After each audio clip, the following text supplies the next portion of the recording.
जय मूल निवासी साथियों, सभी महानायक महानायिकाओं को, उनके विचारों को और उनके कार्य को सर्वप्रथम मैं विनम्र अभिवादन करती हूँ। साथियों, आज का विषय है बिल्किस बानो के 11 संस्कारी ब्राह्मण बलात्कारियों को रिहा करना, बलात्कारी राम रहीम को पैरोल देना। ये ब्राह्मणों एवं सवर्णों की समस्त महिलाओं के प्रति घृणा का प्रतीक है। ये जो विषय है, ये एक विषय है, लेकिन इसका विश्लेषण हम करते हैं तो इसमें 3 विषय हो जाते हैं और एक एक विषय लेकर अगर हम यहाँ पर चर्चा करेंगे तो पूरे इसको 4-4 आवर्स लगेंगे।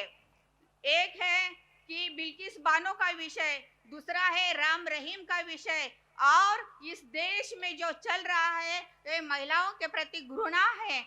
इस विषय को हम अगर विस्तार से लेते हैं तो समय ज्यादा लगेगा, लेकिन मैं मेरे बातें शॉर्ट में रखना चाहूंगी। इस विषय को अगर हम न्याय देना चाहते हैं तो हमें ध्यान पूर्वक सुनना भी चाहिए और न्याय पूर्वक अपनी बातें रखनी चाहिए। इसलिए इस बात को अगर न्याय देना है तो ये वर्तमान में जो स्थिति है, इसकी जो जड़ें है ये प्राचीन इतिहास में छुपी हुई है। प्राचीन इतिहास अगर हम खोल के देखते हैं तो हमें यहाँ पर 2 व्यवस्था दिखनी मिलती है। एक है मूल निवासियों की व्यवस्था और दूसरी है ब्राह्मणी व्यवस्था। मूल निवासी व्यवस्था में महिलाओं का मान सम्मान था, वो अधिकार संपन्न थी, वो घर की प्रमुख थी और समाज की भी मुखिया थी। लेकिन प्रतिक्रांति के बाद जैसी व्यवस्था ब्राह्मणी व्यवस्था आई तो वो अधिकार वंचित हो गई। अपने ही घर में वो शूद्र हो गई, उसका मान सम्मान चला गया, उसका अधिकार चला गया, अपने ही घर में वो गुलाम बन गई, मानसिक तौर पर गुलाम उसके बनाया गया। और इसकी भी जड़ें इतिहास में है, जो क्रांति और प्रतिक्रांति के लिए महिलाओं का उपयोग किया गया। साथियों, महिलाएं को कमजोर समझा जाता है, बुद्धिहीन समझा जाता है, लेकिन वर्तमान में हम देखते हैं तो हर क्षेत्र में महिला अपनी कदम आगे रख के चल रही है। और ब्राह्मणी व्यवस्था ने जो ये काम किया, साहित्य लिख कर उसे गुलाम किया, साहित्य का निर्माण किया। जैसे हमने अभी देखा, रामायण है, महाभारत है, पुराण है, और सबसे ज्यादा मनुस्मृति के तौर पे माध्यम से महिलाओं को इतना कलंकित किया कि उसके घर में ही उसको शूद्र बनाया और घर में ढकेल दिया। बस उसके हाथों से पूरे अधिकार ले लिए और उसे अधिकार वंचित किया।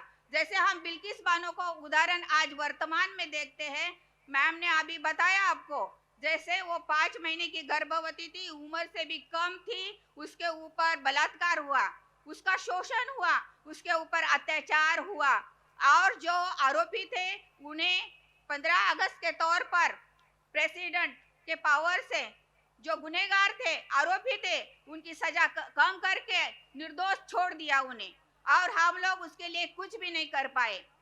ये जो न्याय व्यवस्था है ये ब्राह्मणों के शिकंजे में फंसी हुई है, यह हमें कभी भी न्याय नहीं देगी। हमारे न्याय और हक अधिकार के लिए हमें ही आगे आना पड़ेगा। जैसे इतिहास में हमने देखा, सीता भी गर्भवती थी और षड्यंत्र करके उसे जंगल में भेज दिया गया था। उसके अधिकार के लिए उसे लड़ाई हुई, लेकिन उसको तो जिंदगी भर वहीं रहना पड़ा। जैसे हम महाभारत में देखते हैं, द्रौपदी का वस्त्रहरण हुआ, उसको भी बचाने के लिए कोई नहीं गए। उसके पुरुष वहां थे, एक नहीं 5-5 जन थे, लेकिन उन्होंने भी विरोध नहीं किया। और ये इतिहास सुन के समाज के मन में जो धैर्य है वो कम हो जाता है। और इसकी जो सीरियल है वो हमेशा टीवी के माध्यम से हमारे लोगों के दिमाग में बिठाया जाता है, तो महिलाएं भी कमजोर हो जाती है और समाज में भी महिलाओं के विषय में एक ऐसा समझ निर्माण हो जाती है कि महिलाएं कुछ नहीं कर पाती है। लेकिन साथियों, हमें डॉक्टर बाबा साहब अम्बेडकर ने जो संविधान दिया है उसमें पूरे हमारे ताकत से हमें अधिकार दिया है, शिक्षा का अधिकार दिया है, हमारे ऊपर होने वाले अन्याय अत्याचार और शोषण के विरोध में लड़ने के लिए अधिकार मिला है।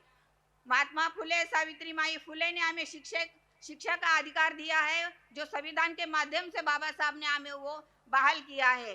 तो हम इस अधिकार को ले रहे हैं, उसका उपयोग भी कर रहे हैं, लेकिन जब हमारे ऊपर अन्याय अत्याचार होता है तो उसे विरोध करने के लिए जितने अपेक्षित महिलाएं बाहर आनी चाहिए उसका रिजल्ट बराबर नहीं है। महिलाएं जिनके ऊपर अन्याय अत्याचार होता है, शोषण होता है, बलात्कार होता है, तो महिलाएं घर में बैठ जाती है।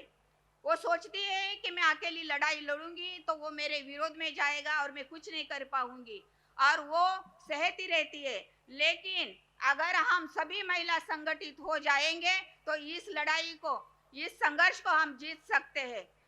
अपनी ताकत इकट्ठा करके हम संघर्ष कर सकते हैं। जैसे हम राम रहीम को देखते हैं, राम रहीम ने ट्रेनिंग सेंटर खोल के छोटी छोटी बच्चियों पर अन्याय अत्याचार किया, उनका शोषण किया, लेकिन उनको भी पैरोल पर छोड़ दिया गया। ऐसी न्याय व्यवस्था है और ये मनुवादी व्यवस्था है जो हमें न्याय नहीं देगी।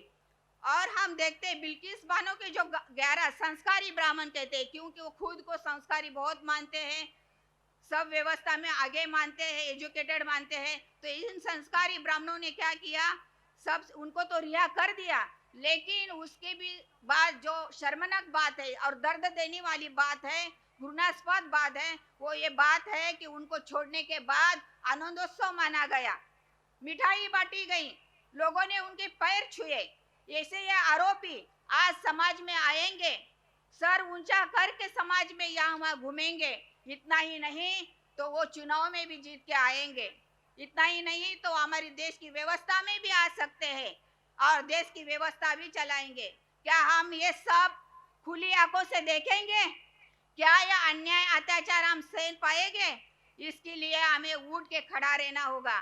डॉक्टर बाबा साहेब आम्बेडकर ने जो हमें हक का अधिकार दिया है, हिंदू कोड बिल का अधिकार दिया है, प्राचीन समय में तो महिलाएं पढ़ी लिखी नहीं थी, अभी तो महिलाएं पढ़ी लिखी है, हर क्षेत्र में प्रभावित है। तो महिलाओं को आगे आना चाहिए, इस अन्याय अत्याचार को विरोध करना चाहिए, एक संगठित शक्ति निर्माण करनी चाहिए।